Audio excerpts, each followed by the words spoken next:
What's up, farmers?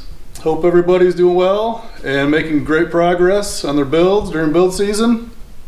Been gone a little bit, mainly just waiting on some parts so I can make some more progress.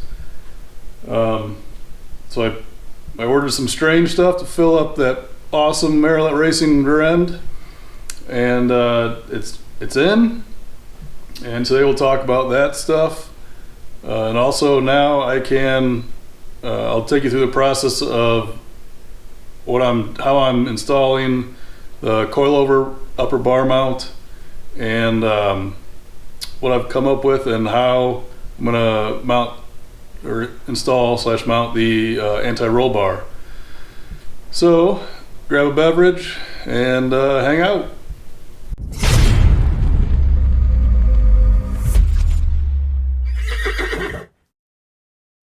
So I built my strange parts list. Basically just went to the website, found everything I needed, made a parts list, grabbed the axle order form, filled all that out with dimensional information from my housing, and let them know what brakes I wanted to use and all that jazz. Really simple process. You just basically follow the form through, and you hand that in with whoever you order with. And my boy Mick at Snyder Motorsports, set that off to him, got me my order in, and parts arrived shortly thereafter. So what we have here is a 35 spline high tough axle. It's pretty basic.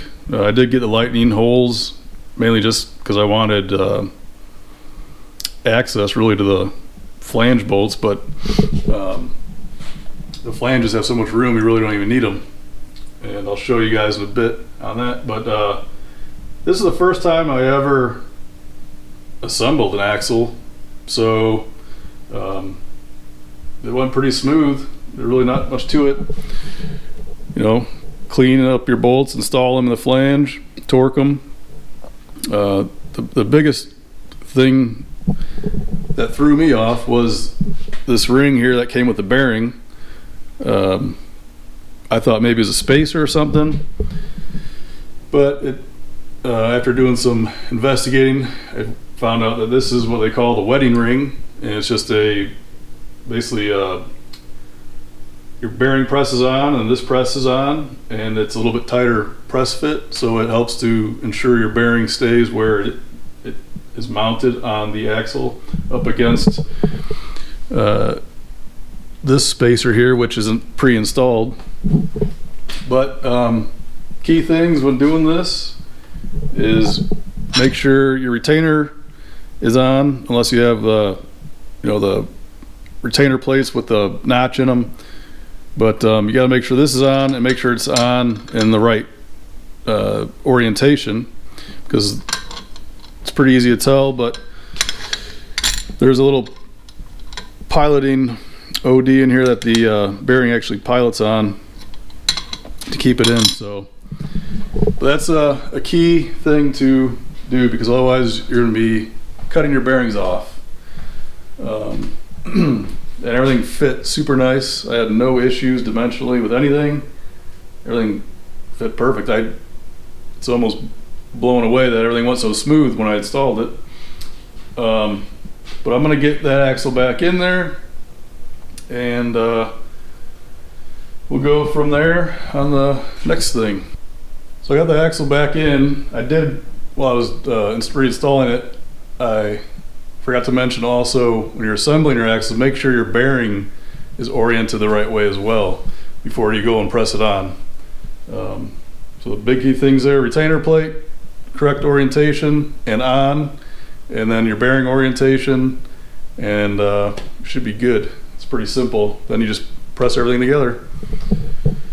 And as you can see, the lightning holes I figured I'd also get as axis holes, but you don't even really need it, because you have like 2 inches of space here to get to your bolts. And what I found too was you can get dual pattern axle flanges, and it ends up saving almost the same weight if you're concerned about weight at all. But at least then it gives you the option to use different wheels in the future. Might be a better option than going with lightning holes. But yeah, so now I'll put the brakes on, which are right here. Pretty simple. Obviously way more simple with no hoses to attach. So all right, disc and caliper installed.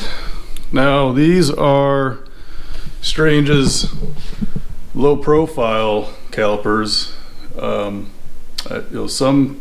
Some people did tell me they're not needed, but I was scared a little bit because I didn't want to order the regular ones and then have to grind on the caliper or something stupid. So I called Strange and I called Weld, and nobody could give me a good answer on if they would clear. And I don't want to have issues. And the Strange website also says that you cannot order just the calipers. You have to order a whole brake kit when you do it, when you get the low pro option. So I just bought them. It is what it is, but I think the regulars definitely would have worked. Now that I see how much room I have with these, but it's nice to have that much room. So in the kit, in my whole big order of Strange parts, I did order the Strange 8/8 spool, and I do have it in the rear end. I don't have this rear end completely assembled, so there's no pinion in it. I just threw the spool with the bearings and some of the shims just to get it up in there and snug, so that way the axle's supported, and it's not just the outer bearing holding the axle up. So with both axles in the rear end and the brakes and the wheels and tires on, this is kind of where the fun begins, because you get to move stuff around and see it starting to come to shape. But I just have the bars in random locations, obviously matched side to side, not just wherever they were. But I didn't pick anything based on a bar angle or nothing. I'm not worried about any of that stuff at this point. I'm just trying to locate the rear end housing where it needs to be, because that will define where your coilover bar mount will go and your ARB mount, all that stuff. So I basically have the bars just random location, and then I took and checked my car, make sure it was level, front, back, side to side. Then kind of positioned my rear end with a jack, getting it height wise where I wanted to see it, and then put it on jack stands, leveled it out, made sure it was level. And it takes a little bit of finesse moving everything around. You know, in one whole location you might run out of room, or you might not, or you might be too short, or you might not have enough. You might need to go shorter, so you gotta move it to the outer holes and all that stuff. So you just gotta play with that, work your bars to where you can get the rear end where you want it, you know, and where it needs to be.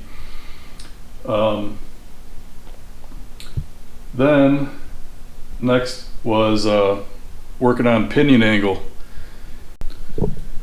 Obviously take what I say with a grain of salt, because I'm a noob, but the way I think about it, from what I've read and determined, on a four-link style car like this, pinion angle is not going to have a huge,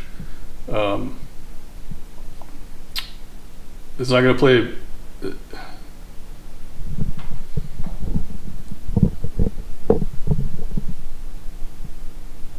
Pinion angle for traction purposes on this, on a four-link style car, I don't think has a huge part to play. in the traction setup game. But the way I see it, is that the important part of your pinion angle is to make sure your drive shaft front and rear U-joints are phased correctly. And I'm not going to get into drive shaft U-joint phasing real deep. If you want to look more into that, there's some YouTube videos out there that explain it. There's tons of information. Just a little Google drive shaft or cardan shaft phasing. That should get you all the information you could sit and read.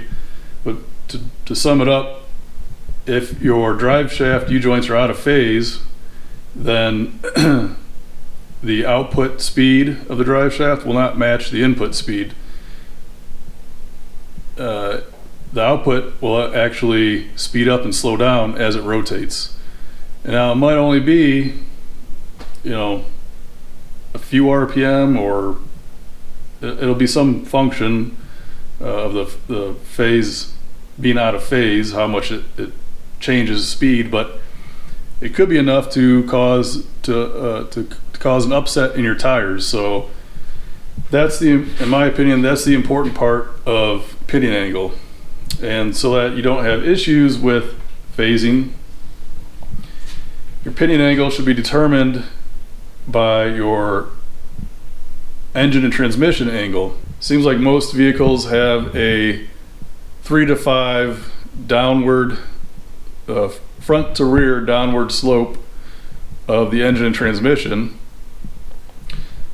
And if that is the case, you want your pinion to match that same angle in the upward position so that they're equal and opposite.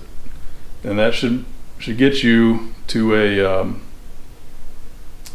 that should phase your U-joints correctly. Now, some people would say, hey, there might be some horsepower loss in the angle and whatnot. Let's make it a 0 angle so that way it's just a straight shot, dead on. The problem with that, though, is that your needle bearings in your U-joints will not actually rotate. They'll just be stationary, and you'll end up beating those to powder, basically, if if it goes long enough. But I'm doing a little guesstimating on this. I don't know what the angle of the engine and transmission was in the car, and I don't know that when I put it back in it would be the same. So I'll have different engine mounts and a different K-member and all that, and I have to make a transmission mount. So I'm guessing that it'll be 3 degrees, or I might even try to make it, if I can, at 3 degrees. So I set my rear end with a pinion angle right now of 3 degrees upward, because your brackets and everything that are on the rear end, like your coilover mount bracket that's welded to the rear end, is going to swing with that pinion angle, right? So if you don't have that set correctly and your shock is mounted too close to your rear end, and then you go to mount or go to set your pinion angle, you could have an interference between the shock bracket and your coil spring on your coilover. So that's a big thing to keep in mind, but that's why you set your pinion angle close to where you think it's going to be, and then you go ahead and install your coilovers.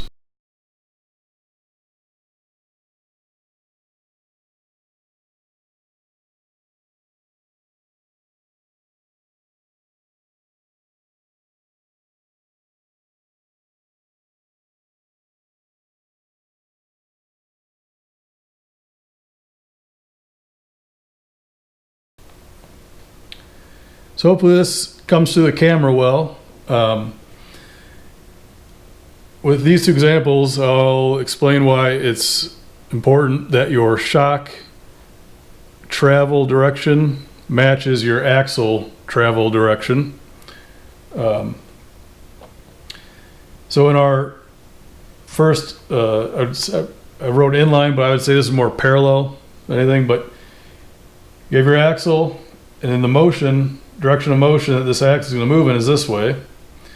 And if we mount our shock such that the way it travels and strokes is parallel to the axle motion, it would look like this.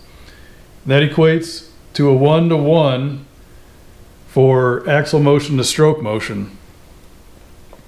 Now if we have our shock mounted at an angle, our axle is still going to move the same directions, but now our shock is going to move at an angle, and that's going to equate to a 1 to less than 1 axle to shock motion ratio. That's because this angular motion is composed of a vertical and a horizontal component, and that's why it equates to less than 1. Well, when you do that, you now have a low resolution because your shock is not moving the same amount that your axle is. Now, of course, that varies. It depends on the amount of angle, but that could significantly reduce your shock's ability to do its job.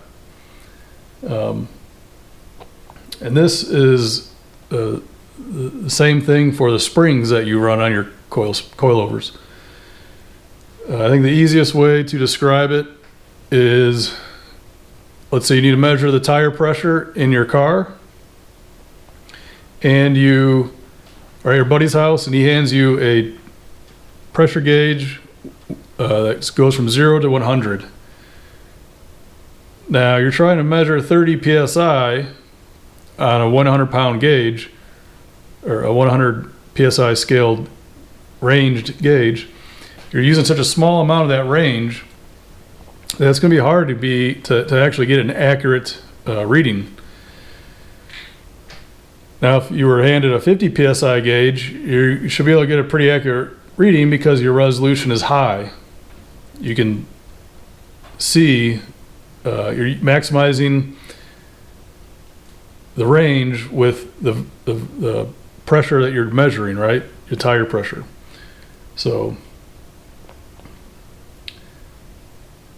hopefully that helps. Hopefully it's understandable. It makes a lot of sense in my head, but it's hard to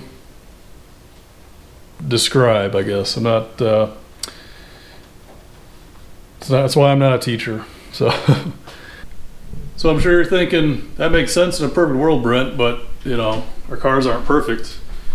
That's very true.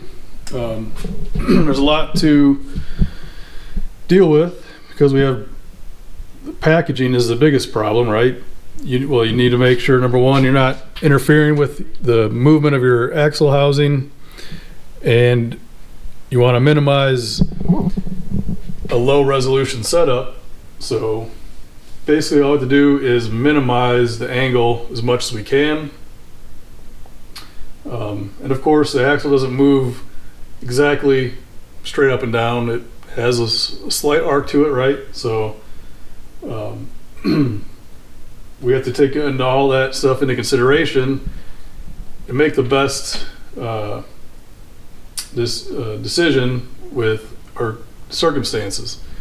So I've spent probably at least 6 to 8 hours just messing with this thing, moving stuff around, you know, making sure that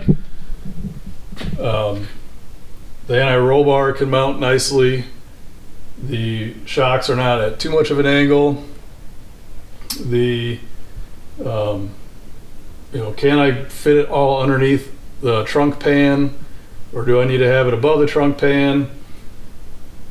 I've probably had at least a dozen different, I've set it up like a dozen different ways at least.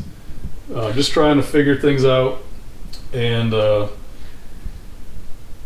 The best way I found is to mount them like this. This is what I'm going to end up going with, but I do have the shocks at what would be 85 degrees from perpendicular to the ground. So they're leaning backwards slightly. I don't know that it will be a huge impact. I know there's equations for spring rate changes and stuff that happen with that, but it's fairly minimal, so I'm not going to worry too much about it. The other thing is you got to be careful that your brackets for your coilovers don't hit your shock, right? So it's kind of why I'm leaning them back a little bit. That way I know I have room if I ever need to make any rear end adjustments that could potentially move the rear end back a little bit, or even just pinion angle. Let's say I got to move to 5-degree pinion angle. Well, that's going to tip those brackets back a little more. The other thing is you need to make sure that the eyelet of the shock and the spring perch on that shock is not going to interfere with your mount bar. So my shock is leaned back 85 degrees, and then I have about a 5-degree tilt like that on that mounting tabs. So there's a lot to think about. Now I will, with doing it this way, I will need to have the anti-roll bar above the floor. So I'll have to, I think I mentioned that before in the previous video that I was possibly going to do that, and that is the case. I did have everything nicely set up underneath the floor, the trunk pan, but I had to put so much of an angle in the shocks that it really concerned me that they would actually do a good job of controlling the movement of the rear end the way that they need to. So, but this is the way I'm going to go. This is where I'm going to go. Now it just comes down to working on getting everything installed. So hopefully that will happen in the next video. So from this point, I'm going to start doing some fab work and get back on the welding, and hopefully have this thing wrapped up soon. So guys, get in the garage, turn that dream into a goal, and crush it. See ya.